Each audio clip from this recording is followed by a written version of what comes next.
Sanbonan, welcome to Enhle Speaks, where we use, current affairs and current matters.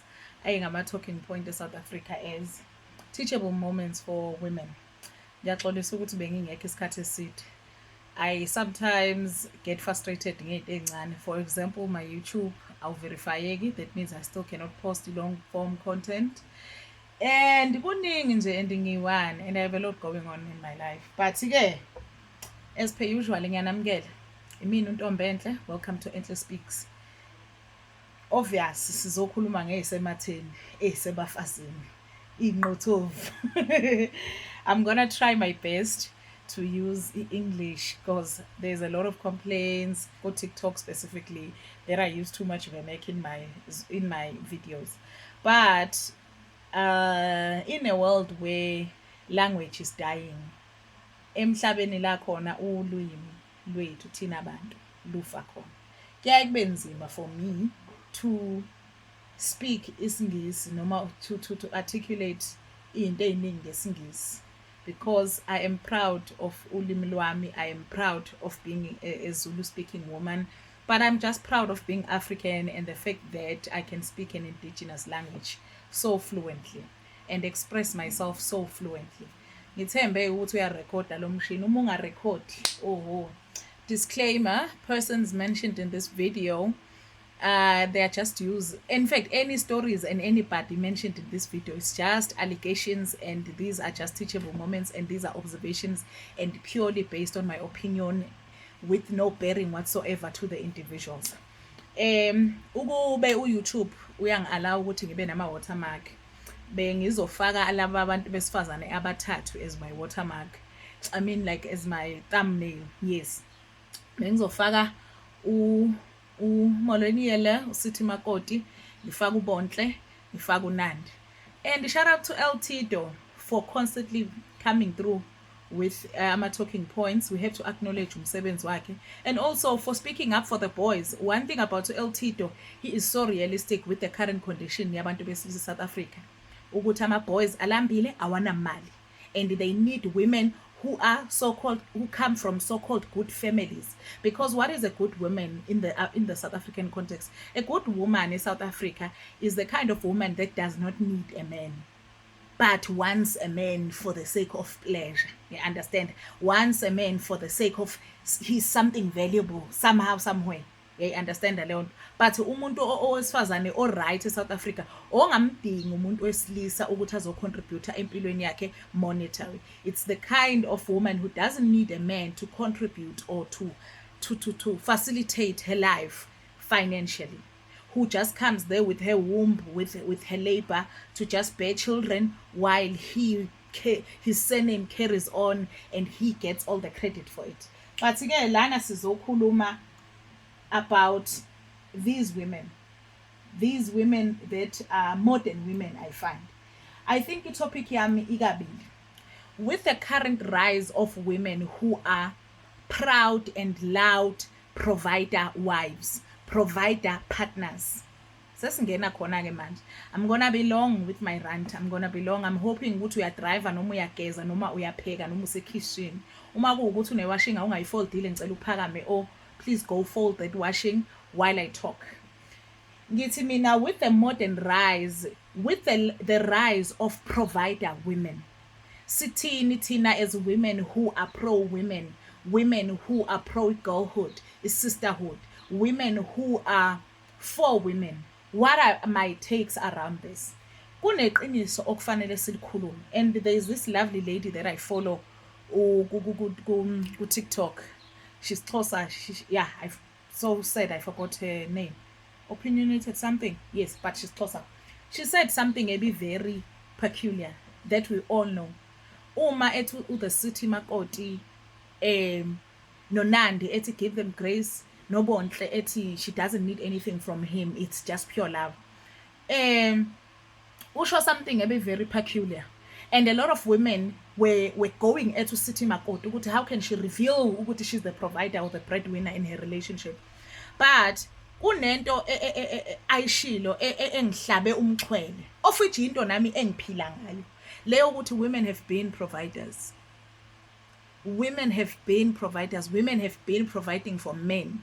In one of my earliest videos engayenza ngathi the organic rise of feminism, ngakhuluma one thing very peculiar eyayithi ngalesi sikhathi when our mothers were giving us the tray of food to take to our fathers who had been missing for a week or two, wherever he was huddled up in some hole somewhere, when your mom to put the tray in your hand, wati, give this to your dad and kneel down, meaning go take this meal to your dad and show him some respect, meaning black women in particular have been providers. That was the point of that statement. Ukuthi, when the daughter asks, Mom, how come you are saying I must go and respect this man while you are the one who's fending for us every day? You are the one who is providing for us every day. Why does he get the respect? Why does he get the best cut of the meat? That was my reasoning. Ukuthi, black women have been providers. That's where women like myself and women like yourself started questioning things. Ukuthi, the other party does all the work and the other party takes all the glory, the respect, the accolades, and it gets the best cut of the chicken. We understand? I think that's the organic rise of feminism from an African perspective. Ukuthi safika kanjani la khona where we are labeled nasty, evil feminists. Egameni lokuthini, we are questioning izinto. But there's something very beautiful uSithi Makoti ayenzile. She came forward. Wathi, I am the breadwinner. I am ubaba uNcwane. I am the one who takes ibhodwe nguphi eziko. And leyo nto leyo, it struck a lot of women kabuhlungu. It rubbed a lot of women kabuhlungu. A lot of women were saying, be quiet. Isidima sikamyeni wakho kwanje.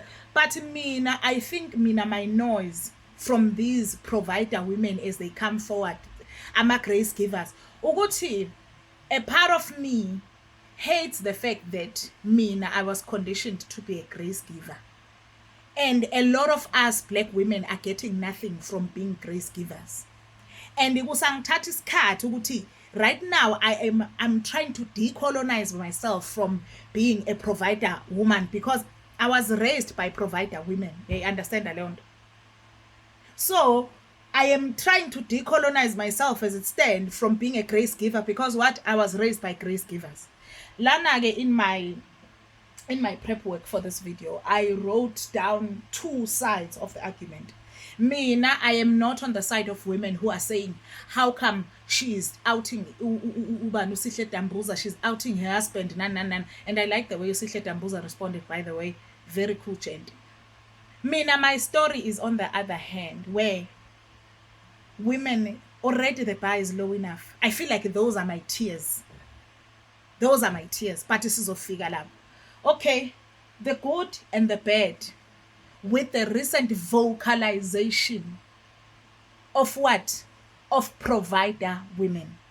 The fact that they are taking center stage with their provider abilities. They are coming out, bayasho ukuthi yebo, kina mme walilapa, kina muthu hloho yalilapa, or deputy hloho yalilapa, but imina umuntu owenza ukuthi la ekhaya kulale kudliwe. You understand leyo nto?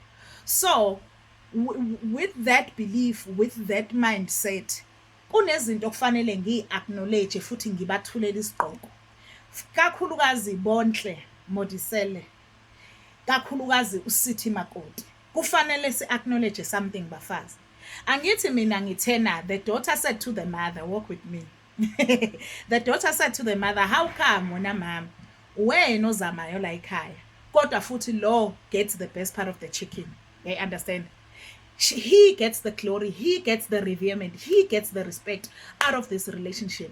You understand? Why are you keeping up the facade that he is still, I don't know, the main person like I? Ekubeni kuwena who does the labor.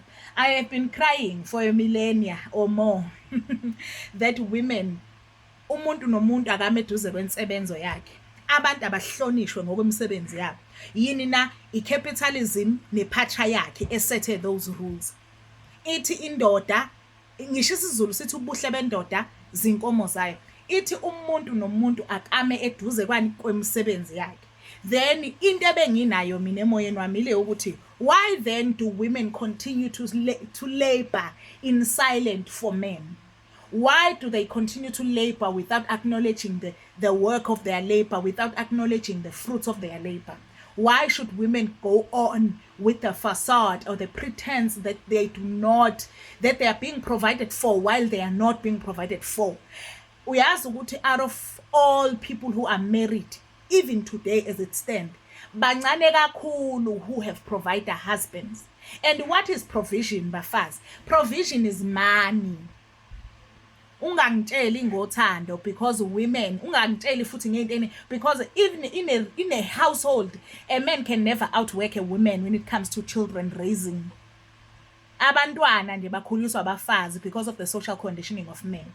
But ke lana, let's get to the point. Akusingasidetrack. Ngithi the good and the bad ngibhalile. Ngathi the good ngathi it's ownership. What Bontle and uSithi Makoti are doing, they are standing next to inqolobane yabo, meaning each and every one of the women, both of them are standing next to their works, meaning imini osebenzile la.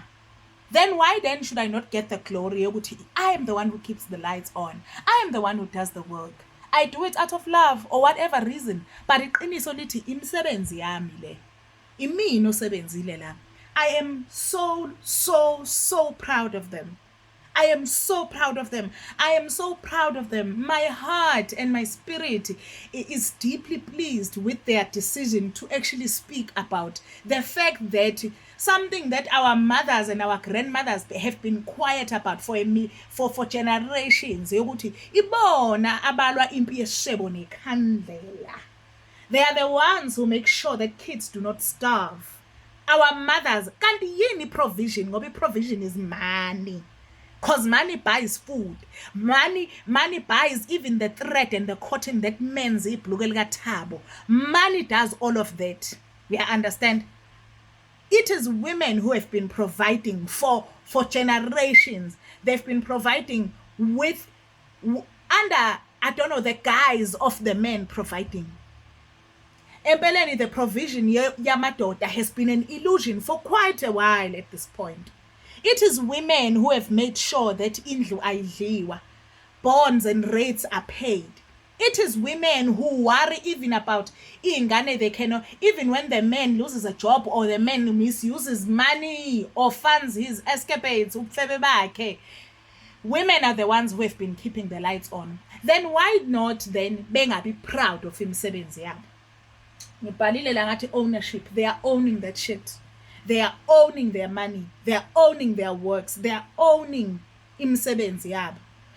Obviously, they are owning it out of love, grace that they give to their partners. But ekugcineni kosuku, for the mere fact that there are women and men who are saying, "Hush, you are, I don't know what's the term. I don't know, insubordination, but in the traditional sense, like you are taking the credit, you are taking your husband's thunzi away. Uyamdelelisa umyeni wakho or umdicilela phansi or uyamehlisa, if I can put it in my native tongue. Ukuthi umehlisa isithunzi umyeni wakho by stating that you are the one who is the main source of the income.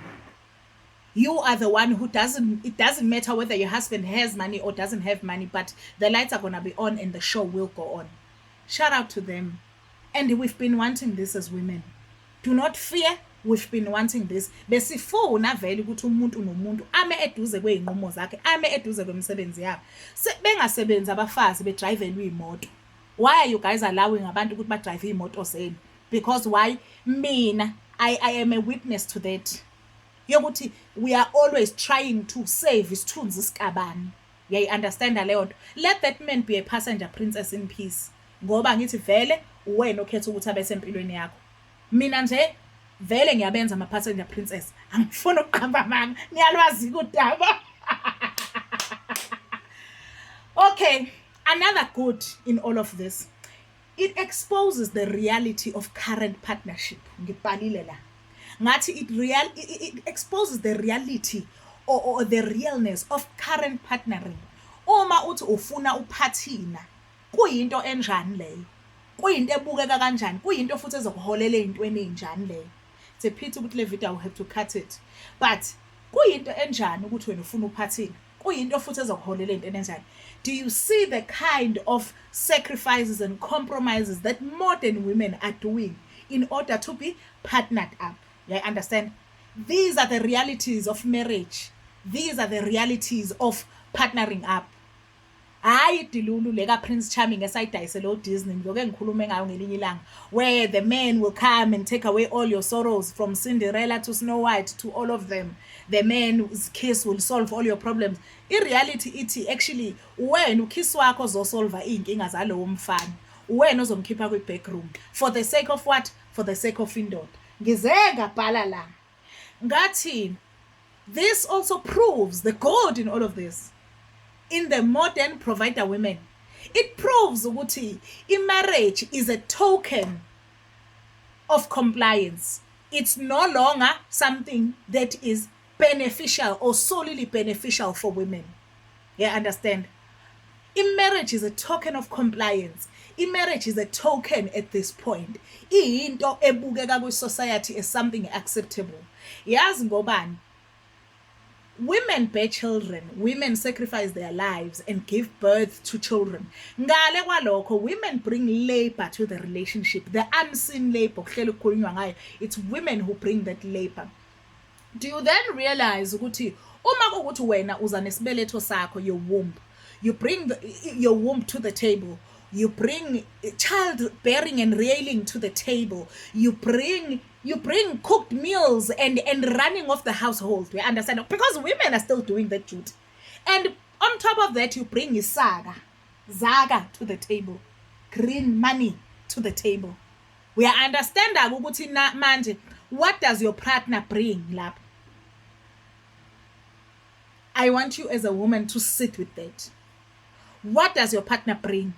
Ngizokutshela mina ukuthi what do women who are, as women currently as it stands, the way we are rushing for marriage, it brings compliance. Kusho ukuthi wena umuntu wesifazane olungile okhuliswe ekhayeni eli-right. Because I said in the beginning of this video, abantu besifazane, if one thing that's a resounding note, ngabo kuthiwa abajoleli indlala laba who are provider women. Abajoleli indlala, lisho njalo igama lithi they were raised right. We understand? Wena, what do you bring? What does a man bring to you? Indoda iwuphaphele gwalagwala. He is your crowning yokuthi wena you are a good compliant woman. A man is your crowning glory, that you are a good compliant woman. That's what a man brings. If he cannot bring financial protection, provision, if he cannot bring finances, you already have that on your own. Because vele you can never compare. Ngisho ngabe kuthiwa he even if he swaddles those kids on his back, it can never compare to the labor that the woman brings when it comes to raising kids. Yeah, understand? But one thing he does bring, he brings you being partnered up in a world where people are no longer as partnered up. It gives you that crown, that status, that you are a compliant, good woman who was raised right, who knows how to submit and how to comply. That's what a man brings in this setup of provider women. Indoda iletha in isithunzi, as my people would say. Uletha in ukuhlonipheka, as my people would say. Uletha in partnership, as my people would say. But already, by virtue of you being a womb man, you already carry the labor. You already literally and figuratively, nothing can compare to bringing human beings. Nothing can compare to the everyday labor of a woman. Nothing can ever compare. The least a man could do to your life is make your life easy by providing for you financially. And if they can no longer do that, they now provide for you ngowe status. And that is why my last point, before my last point, I think I just elaborated ngokuthi ngithi I got a man, nginendoda, ngihloniphekile, ngiyahlonipha, ngikhuliswe kahle. I got a man. That's what it brings. It brings status. Yeah, understand? Bese my last and final point. in the good part, even though this directly pours into the bad, ngithena it creates a situation of trophy husbands. One, ngiyathanda ukuthi it exposes the institution of marriage and wanting to be coupled up at this point. I'm not saying ukuthi bafazi ningayenzi leyo nto, hambani bafowethu niye khona, hambani niye khona, kodwa ngifuna sihambe sonke siye khona, sihambe kodwa si-understand umhodi wethu la uhlangene. I want us to have a collective consciousness and knowledge. Mina, one thing about me, I am a woman who still dates men. Niyazazi indaba zami, niya understand, but ngiyothi ngibajola nabo, as I go into there, I want myself to have all the facts. You understand? That's the point of this video. It is not to bash marriage, it is not to bash anything, but ngifuna si striphele endlu lena and get to the floorboards la kunokhonko khona, to speak ama facts, singashugarcoat. And did you see kule conversation yami ukuthi I did not even touch about this fairy tale ka love nan. I didn't touch about that because there's no need. Ngithena mina, it creates ama trophy husband and it exposes ama trophy husband, and it exposes ukuthi ipatriarchy as an institution iyafeyila. A lot of men can no longer rise to the occasion of a patriarchy. Bayazalelwa, bayondlelwa, nabo baphathi of umthwalo. You understand? The woman, the true leader, the matriarch, the true leader in this society, the one who has moral high ground, the woman, the one who has true goodness, the woman, the one who has true God-like features and leadership-like features and qualities, the woman. She comes to the forefront. Yeah, you understand? The true community builder is exposed right now. The one who does the real work, the one who deserves all the flowers, the one who deserves all the reverement, the one who deserves all the accolades, the one who deserves all the respect. The woman is at the forefront. Siyakruza ke nicely, siyangale yana. Sithi it exposes them ukuthi ba ama trophy husband. I'm not necessarily implying ukuthi this is the same for the forementioned couples. Cha. Siyabazi baphila la kuma society ethu. Futhi those guys nje ba right ngoba ba hustlisha, sibazi nabo in their own rights abakhwenyana. But la emzini yakhiwe. Ngithi mina lento yimbi ngani? Sesiyebini manje. But let me just pause this video here and check ukuthi lento ya recorder yini.